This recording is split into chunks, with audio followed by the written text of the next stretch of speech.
Yo sé que hay mucha gente interesada en esto de que no a la minería, y la gente dice no a la minería en el Quindío, pero ¿cuál es el riesgo de que haya esa mina Bien, allá en la Colosa? maticemos un poco.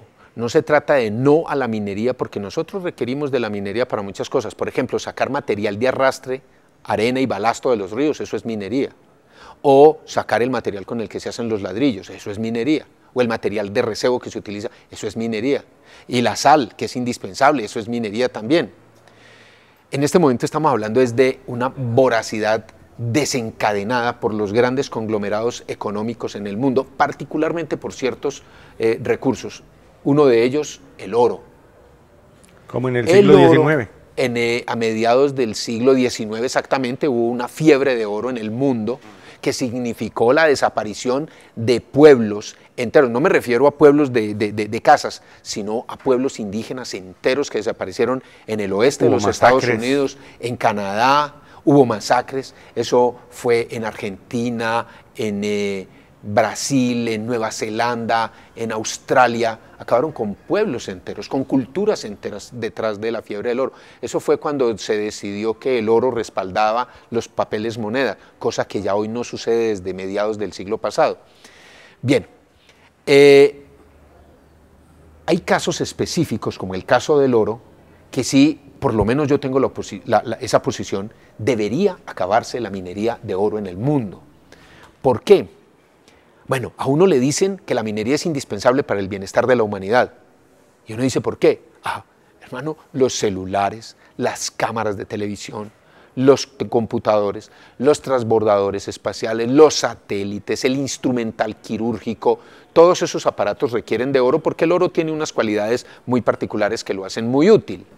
Pero lo que a ti nunca te dicen es que realmente en eso solo se utiliza el 12% del oro que se extrae en el mundo. El 68% del oro es para usos suntuarios. El arete, la gargantilla, el reloj enchapado o los traquetos aquí que han mandado a hacer hasta sanitarios de oro sólido para hacer lo suyo en ellos. O usted ve cualquier persona aquí en cualquier momento que tiene algo de dinero, ¿qué es lo primero que hace?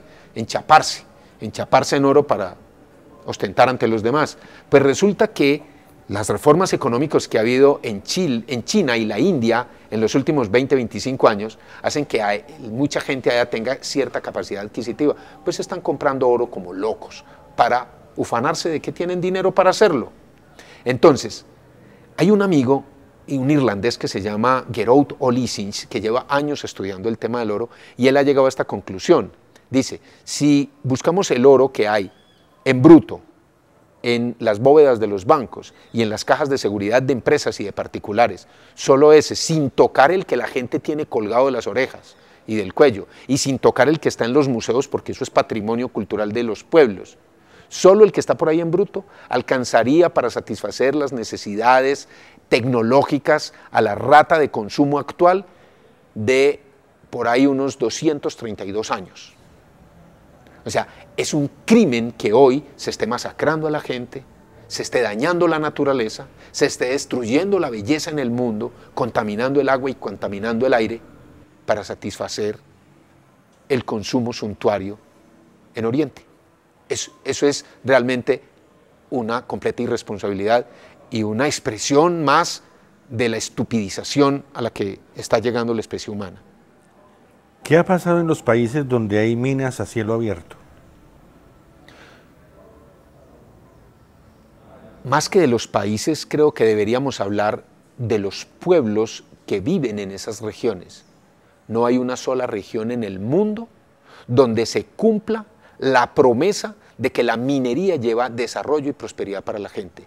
No hay un solo ejemplo. De hecho, todas las zonas mineras en el mundo, y eso lo podemos constatar aquí mismo en el país, tienen 4 características en común. 1, las más violentas.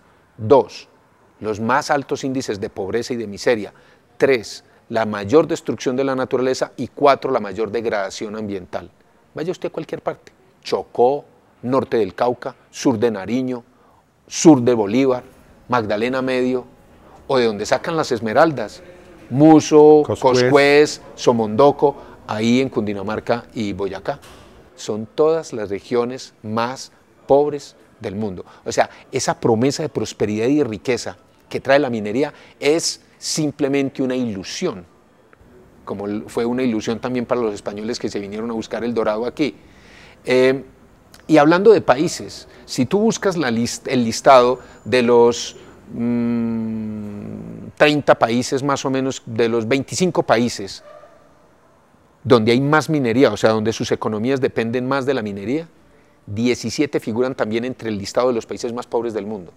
O sea que la minería ni para los pueblos ni para los países. Solamente para las empresas. Solamente para los grandes conglomerados económicos, eso es cierto. ¿Qué debemos hacer en el Quindío y en Colombia contra esto? Primero, informarnos bien acerca de lo que está sucediendo para informarle a otras personas, porque aún es poca la gente que sabe qué está pasando y es menos la gente que entiende cuál es la trascendencia de lo que está pasando, porque es de una gran trascendencia. Otros que ni siquiera han vivido aquí, que incluso ni siquiera han venido aquí, están decidiendo el futuro de nosotros y nos están condenando a un futuro no deseable, a una vida no digna para nosotros incluso y para nuestros hijos. Entonces, informarnos bien para informar a otras personas. En segundo lugar, hay que promover un gran debate público sobre el tema, que de esto se hable en la casa, en el café, en las organizaciones, en la universidad, en los colegios, en todas partes, para que sea un verdadero debate nacional, no simplemente que haya una o dos sesiones en el Congreso de la República para hablar de ese asunto, o 2 o 3 grupos de poder que se reúnan a hablar, sino que sea la nación, o sea, nosotros, los colombianos y colombianas, que hablemos del asunto cotidianamente y nos enteremos de qué está pasando. 3, hay que promover una gran movilización social. Todo el ordenamiento jurídico aquí ha sido puesto a favor de esos grandes conglomerados económicos. El Estado está a favor de esos conglomerados económicos y en contra de los intereses del pueblo. Entonces, ¿qué es lo que necesitamos? Una gran movilización social. No nos queda otra alternativa, así como sucedió en Santander y como está empezando a suceder en esta región. 4, hay que convertir el caso de La Colosa en un caso emblemático de la lucha contra la megaminería, porque ese es el más grande proyecto en este momento y todo el mundo sabe dónde está porque esa carretera, la línea, la conoce todo el mundo.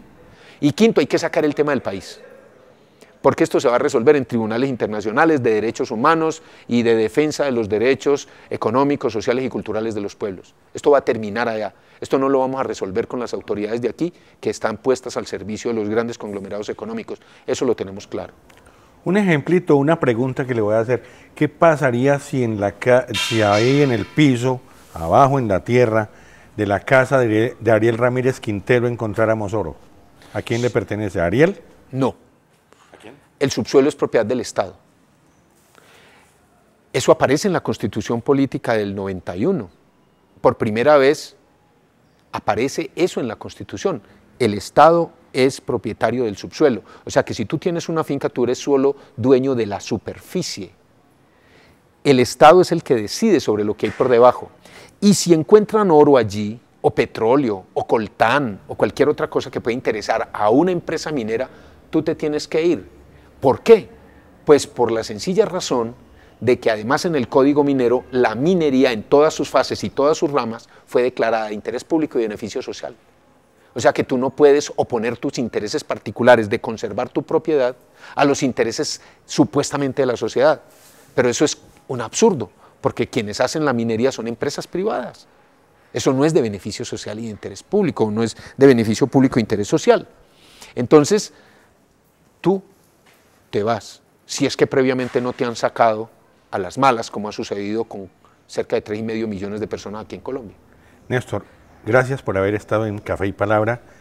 Qué interesante esta charla y yo creo que la gente que nos estuvo viendo se ha dado cuenta de muchas cosas que valen la pena. Bueno, y yo te agradezco a ti el café y la oportunidad de la palabra. Muchas gracias por haber estado en Café y Palabra.